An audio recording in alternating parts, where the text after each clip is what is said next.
Once upon a time, in a faraway land, there was a tiny village by the name of Kamiki. Filled with beautiful cherry blossoms, apparently. Legend tells of a horrible beast that threatened the residents. It also tells of the wolf that risked it all to protect them. Oh wow! Controlling the very fabric of existence, this wolf stood up against the beast many times its size and banished the darkness.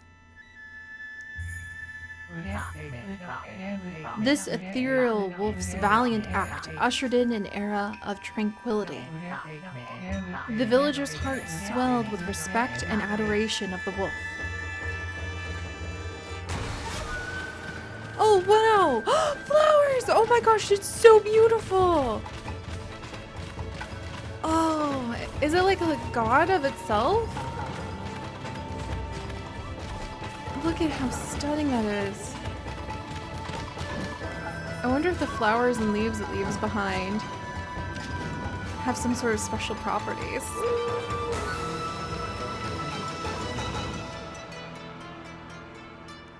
Welcome everyone to Okami, a long overdue game that I have never yet had a chance to play, that I know many of you have been looking forward to for quite a while, and I think that we are going to love exploring this story together, especially because later next year the sequel to Okami is rumored to come out, and I knew I had to go ahead and dive in and see what this is all going to be about.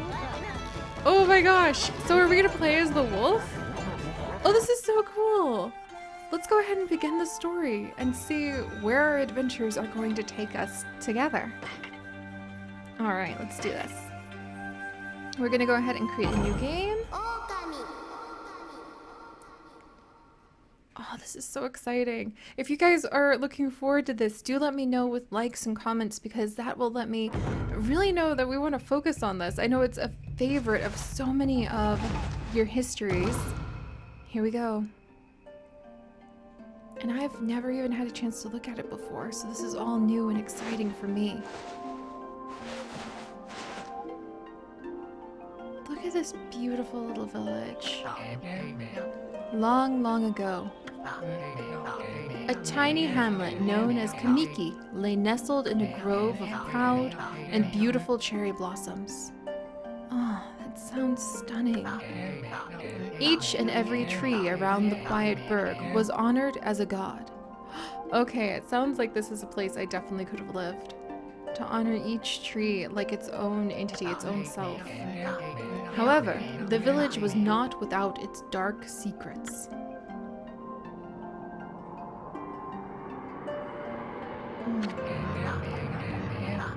To satiate the appetite of Orochi, a fearsome cave-dwelling beast, a young maiden was offered as a sacrifice at the annual festival. That's terrible! Maybe I don't want to live in this village. With a body like a mountain and 8 heads mounted on necks the size of tree trunks, its blood-red eyes alone were said to curse anyone who gazed into them. No one dared disobey the horrific beast. This beautiful village, and they offer up their daughters and sisters as food. When the night of the sacrifice drew near, a mysterious white wolf appeared outside the village. This wolf, its coat as brilliant as snow, was dubbed Shiranui. Let's see. Shiranui. The wolf kept a watchful eye on anyone who ventured outside the village, and made a habit of patrolling the streets at night. People assumed the wolf to be a familiar of Orochi. Oh, so they thought that the wolf actually served the dragon. I wonder why he showed up. One villager took it upon himself to face the fearsome Shiranui. The warrior Nagi attempted many times to challenge the wolf, but his attempts were thwarted by Shiranui's swift movements. Shiranui. There we go. Before long, the night of the accursed festival had arrived. Ugh, can you imagine trying to prepare festival food for something like this? A white-plumed arrow heralded the coming sacrifice. Piercing the sky, the arrow sunk its shaft squarely into the home of Nami, the village's most beautiful maiden. So, I wonder who picked. Nagi, harboring a secret love for Nami, was enraged by this sight.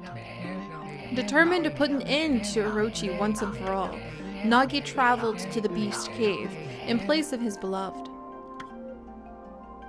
Oh, he wanted to save the woman he loved. The Moon Cave, a place as dark as evil itself, served as Orochi's home. As Nagi stood bravely before the entrance, a beast appeared, eyes glowing crimson upon 8 thrashing necks. Orochi stood tall before him, anxious for another sacrifice. Nagi leapt with incredible grace, swinging his blade valiantly. On and on he sliced, well into the moonless night. But Orochi's hide was like a steel. The blade left nary a scratch.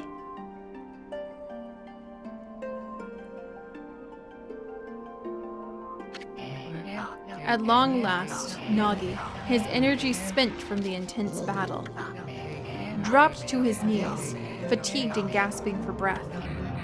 He knew he was staring death in the face. It was then that the wolf appeared. As if to protect Nagi, it stood its ground before Orochi. In the darkness of the cave, the wolf's coat shone brilliantly. Alas, it was Shiranui, the wolf that dwelled inside the village. Bearing its fearsome claws, Shiranui leapt towards Orochi. Orochi reared its terrifying heads, readying its fangs for battle. The two beasts struggled wildly, thrashing in the darkness.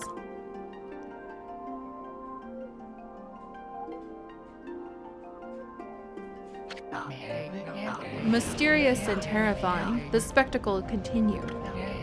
Shiranui summoned gusts of divine wind to counter Orochi's flames. Oh wow!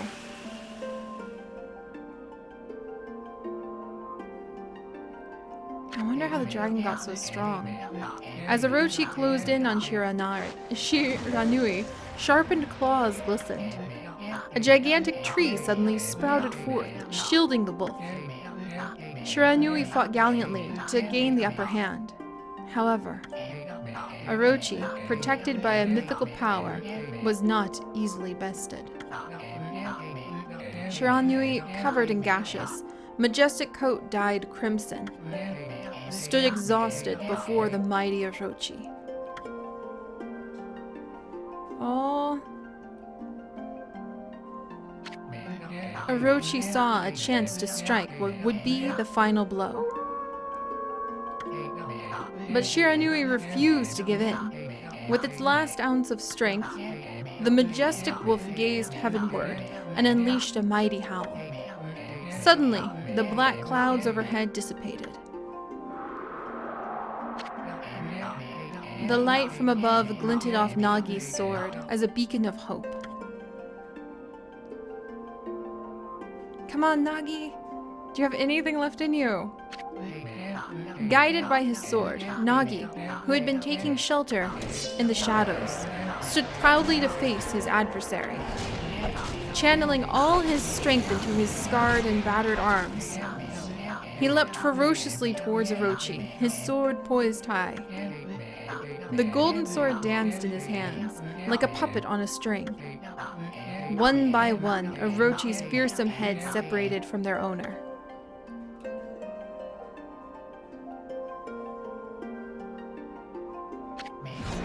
Orochi's broken body collapsed in a lake of its own blood.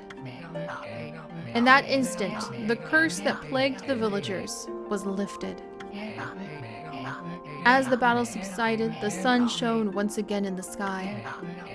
Shiranui had succumbed to Orochi's poison and struggled to breathe. Nagi scooped the beast into his arms and returned to Kamiki.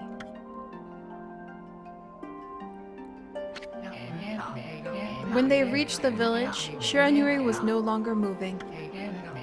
The villager elder gently stroked the wolf's head. In response, Shiranui let out a hoarse and pitiful bark, then closed its eyes and drifted off as into slumber. I wonder why you protected him. Peace has at last returned to Kamiki Village. In honor of Shiranui's heroic exploits, the villagers erected a shrine and placed a statue of the wolf within it. Did he die? Nagi's sword was christened Tsukuyomi and was placed inside the moon cave. The villagers all looked forward to an age of endless peace. However, this is not the end of the story. There is more to this tale than most people know. 100 years had passed since Nagi and Shiranui's heroic exploits. It happened so quickly that no one in the village even took notice. Whoa.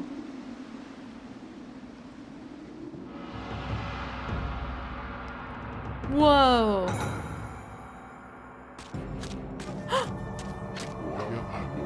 Is this the legendary sword? Is this Tsukuyomi, the sword that banished the dreaded Orochi? No, it couldn't be. It's just a legend, nothing but a fairy tale. Whoa. Whoa. What? What did you do? Oh my gosh. Oh man, the dragon's back! Oh, he who seeks power, he has broken my bonds. Speak the words, I wish darkness unto the world. Utter that prayer unto me, and unleash my power. What did you do? How could you possibly hear the words like, wish darkness into the world, and think, yeah, that's a good idea? Oh man.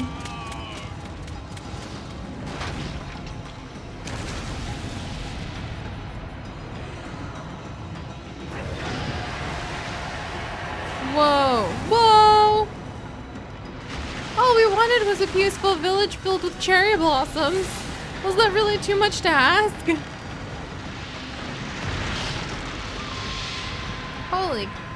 Holy cow.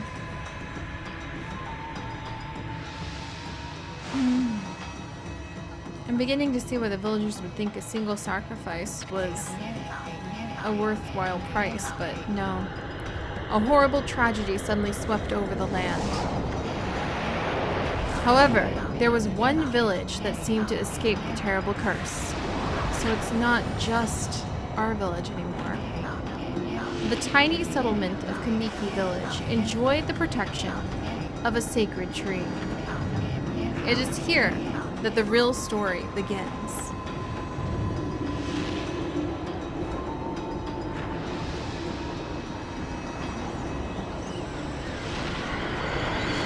I feel like this dragon's a lot stronger than you'd think. What the heck? Wood Spirit Sukuya. How troublesome. This is just like the ancient prophecy of doom. Oh dear, there is an ancient prophecy of doom, huh? What has transpired to bring about such calamity? We must act quickly. There is no time to lose. My power has diminished over the years I've spent protecting this area. I don't have much time left in this world.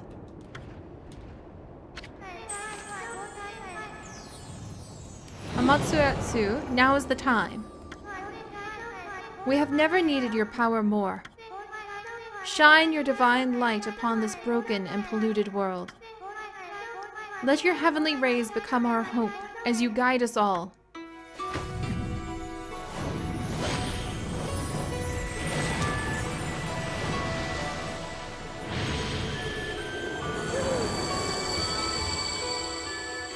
Oh my gosh. Okami Amaterasu. Ah, such divine white light, such beauty and grace. The only one capable of such wondrous spectacle is none other than our mother, and the origin of all that is, Amaterasu. How delightful to see that the savior whose brave sacrifice sealed away the evil demon so many years ago has not changed one bit. Seeing you emerge after so many years spent as a statue brings much happiness to my heart. Aww. Tired? Oh my gosh! Amaterasu, gaze above and take in the condition of the sky. Since your untimely departure from our midst, the world has succumbed to devious and vicious beasts. They have ravaged our fine and bountiful country of Nippon, but never have the circumstances been worse than they are at this very moment. Please, use your powers to banish the darkness and punish those who would do us harm. What is this? Has something stolen its way into my robe? Now she's giggling. Oh, she's laughing. Oh my gosh. What on earth? What on earth indeed? It's a little bug. You again. It's a tiny little bug. Are you nuts? Boy, for a little thing, you sure make a big fuss. I was just trying to make the conversation a bit more interesting. That's all. Were you napping in my clothes again, Bug? Bug, I told you 1,000 times to call me that, not to call me that. I'm a wandering artist. The name's Isun. Wandering artist Isun. Oh my gosh, you guys. Alright, clearly we are going to be gathering together several heroes to help us along the way as we try to bring back peace to the world. How we're exactly going to pull it off, I'm not exactly sure, but you just can't leave things like this. The cherry blossom trees will get knocked down. So, if you guys would like to join us on this and literally thousands more adventures, do please consider subscribing. But most importantly, my friends, stay curious, and I look forward to sharing the next adventure with all of you. Bye-bye!